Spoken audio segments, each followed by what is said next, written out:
Welcome to the Box Score Sports Podcast.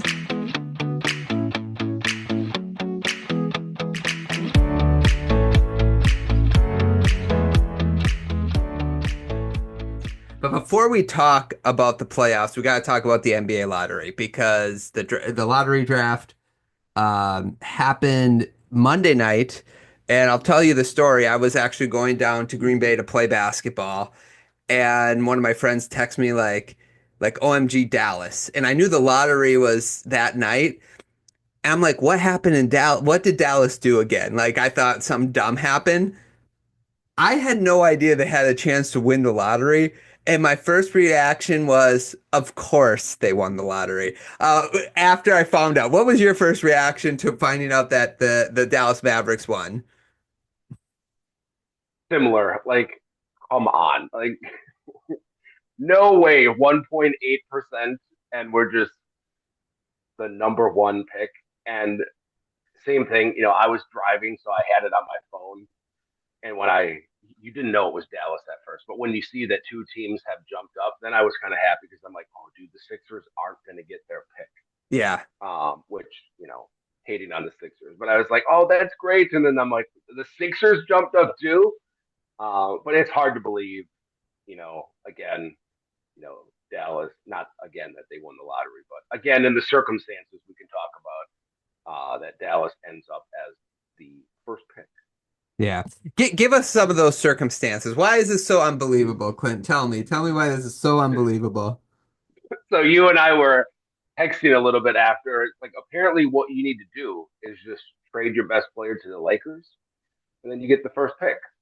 CP3 got traded to the Lakers. They got the first pick. Anthony Davis, first pick. Luca, first pick.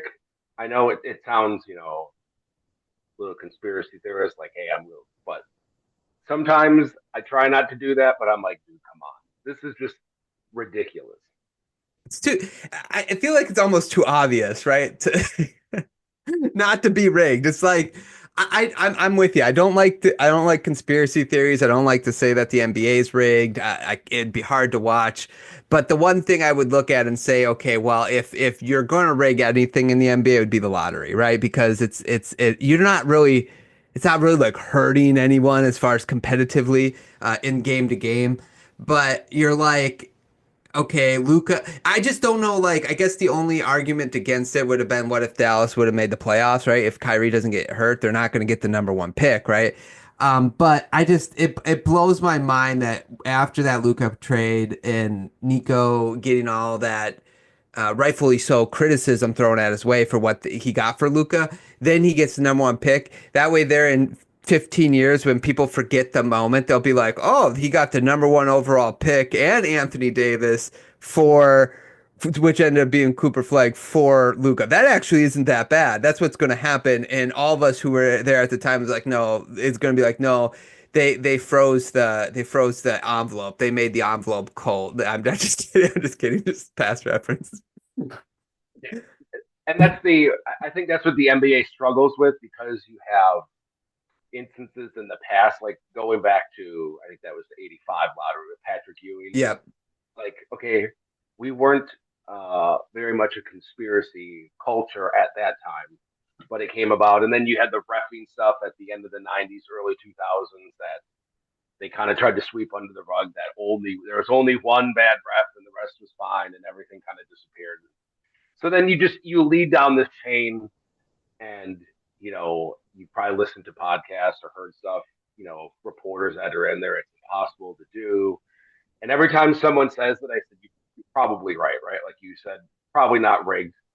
But just remember, some dude knew how to rig the McDonald's Monopoly game and got away with it for 12 years. And I think like 75 people were involved because people are like, well, if there's people involved, it can't happen. And I was like, dude rigged the McDonald's Monopoly game successfully for 12 years. I think Adam Silver and a couple guys in the back room could do whatever you need to do. Again, not saying it happens, but I just hate when people are like, no, it's impossible to do. It's not. There's been No. crazier things that have been faked. It's just, again, 1.8%. And I don't think it's rigged every year. You know, people will be like, well, why would they do it this year and not that? Well, some years there's obvious reasons to do it, and other years there's not. Yeah, so you mentioned a couple obvious ones, right? Like Chris Paul, and then the Pelicans got it, and then they did AD, and then the Pelicans got it again. The Mavericks this year, but there was also the year after LeBron James left Cleveland, who got the number one pick. Cleveland did, right? And then the year that LeBron was going to be a free agent, leaving the Heat, he needed one more guy in Cleveland. In order to get one more guy in Cleveland, the Cavs needed a really good pick to trade for Kevin Love. Who got the number one pick that year? Oh, that's right, the Cavs. Who are to get Kevin Love? And then the Spurs one with Victor Wembanyama. That would be another one I would be like, oh, that's a little suspicious just because of the history. But like you're right. I think like most of the time they probably don't rig it, but in these instances where you can like connect the dots, be like, okay, this is why they would want it rigged. It had, yeah, yeah, it's rough. It's rough. It just, and again, I think a lot more things happen that are just like circumstance. But when you start putting all the narrative behind it, and you're like, that looks quite sketchy. Yeah, I agree. Now the Mavs weren't the only one that jumped up from number 11. By the way, they had the 11th. They were supposed to be the 11th pick. They're the first pick. The Spurs jumped up to 8, and then the Sixers jumped up to 3. That means the Wizards, the Nets, and the Hornets all dropped down. And it was really a win for big market teams and a loss for small market teams. It was also a big win for the Western Conference, and the Eastern Conference is now, a less than because of what happened in the lottery. I was just thinking of some winners and losers, but I would say overall those would be the big winners and losers: big market versus small, and the West versus the East. And this happened with, as a Pistons fan, when you guys dropped to 4, what, like 3 or 4 years or whatever. 3 years in a row, we dropped to number 5. Yeah, and you see both sides, because obviously you don't want the terrible tanking of like what the Sixers did. So I get leveling it out, but at some point we have several years in a row now. What the Hawks jumped from 9 last year, or from 7 up to 1, and all the bad teams kind of got pushed down. And in a draft like this, where there's seems like 3 guys that everyone wants, and then maybe a drop off. Again, the 3 worst teams: Hornets, Jazz, Pelicans, Washington, all get pushed down 4, 5, 6, 7. So in that case, you kind of feel bad for that, because the prize this year was one of those years that you wanted, and you end up with Dallas, San Antonio, and Philadelphia. And while San Antonio is a small market, they obviously have an attraction there. So I do think there's probably got to be a little bit of a change, maybe changing it from 14% to 18% or 19%, like not to the full 25, because that just encourages teams to do nothing. It just, you feel bad for those fan bases that you went through this year. I saw a couple funny tweets, like some guy was like, I watched Kyle Kuzma for 60 games, and we lost 64 games in order to get the 6th pick. Like, in that case, you do kind of feel for him. Yeah, no. So I think the lottery's broken. I do want to talk about that. The problem with the lottery. Okay, so actually, with Dallas jumping up, I'm not as angry about Dallas jumping up. I just think it's super weird and it feels rigged. That's the only frustration I have. I like that a team like Dallas, who actually tried to make the playoffs, gets the number one pick. That's kind of cool that could happen. The problem I have is your job is like, we need to prevent tanking. The Sixers tanked half the year away. You didn't prevent tanking. You actually rewarded it. The year that Victor Wembanyama was drafted by the Spurs, that was the first year the Spurs like took on tanking and they got rewarded. So don't tell me this is preventing tanking. People are trying to get the higher odds, and it's actually more beneficial, it seems like, to be like pick 4, 5, 6, 7, 4, 5, 6, 7 instead of 1, 2, and 3, because 1, 2, and 3 keeps dropping out of the first 4 slots. So you're not actually preventing tanking, and really the teams that don't have good rosters are the Nets, the Wizards, the Jazz. Like the Jazz actually have an okay roster, but you know what I'm saying? Like they have bad rosters. It was the same with my argument with the Pistons. Other than Cade, they really didn't have anyone else. So like you're gonna expect them to be one of the worst teams whether they tank or not, right? Like so the problem is now every year when they fall to five, I just think you need to have like if a team drops from one year, out of the top four, they can't drop the next year. If a team moves up into the top of the draft one year, they can't move up again the next year. If you get a top three pick one year, you should have, and like let's say you're not picking in the top three again, like you're not one of the worst teams again, you shouldn't be able to jump into the top three again. Like there should be some safety nets for some of these things because the 76ers was rewarded, they were rewarded for tanking. The Spurs, I don't think they technically tanked, but once they lost Wembanyama, it's like they didn't really try to win games, obviously, because you're not trying to get to the playoffs. So technically they also got rewarded picking eight going all the way to two. I'm just saying, got to be some fail safes. I'm with you. There's got to be ways to fix the lottery, even if it's just notching up those percentages. But I think preventing teams from dropping would be another way if they have dropped before. Because Charlotte has now dropped. I think they dropped last year and the year before. They constantly are dropping, which you feel bad. In Washington, the same thing. I think they did not drop last year though. They got Sar. I think they were supposed to pick two. So anyway, that's my little rant.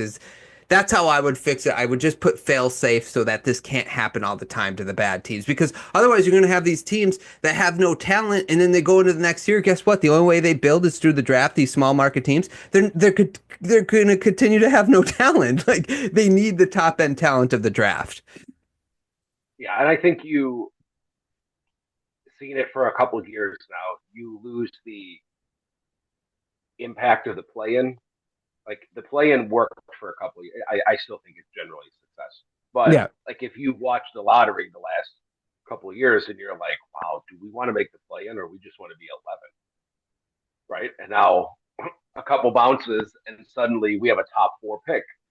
Um, so there's that fine edge, and I know the percentages are small, but we know how these GMs and analytical people think 2% of getting the first pick is probably better than your odds of beating the one seed. But I would agree, even if you don't change the percentages, if you put that in, like, okay, Dallas jumped to one. So now for the next 2 years, they can't pick in the top four or they can't move up into the top four if you're a higher, like just slot it that way. Like the Wizards, you fell back. So next year, if your balls come up and you fall back, we just redraw it because, you can't just keep falling back. Little things like that, I think, would help um, even it out because otherwise, you're right. The Hornets have a couple guys. I mean, LaMelo can't stay healthy, so they're not totally dead in the water. But if you're the Wizards again, okay, now you have to nail the what do they have the sixth pick? All right, now you have to hope that someone falls or you unearth someone at six, opposed to being like, wow, we could have just had Cooper Flag, someone more walk-in ready, or at least builds a lot more excitement than whoever you're going to pick at Colin Knippel at Yeah, six, yeah. and just talk yourself into another white guy that can shoot. Just things like that. There needs to be some fail safes or adjustments. I mean, you're never going to have a perfect system, obviously, when it comes to having a lottery, but something to limit the fall, or even if you change it, if you're the worst team, you can't fall past four.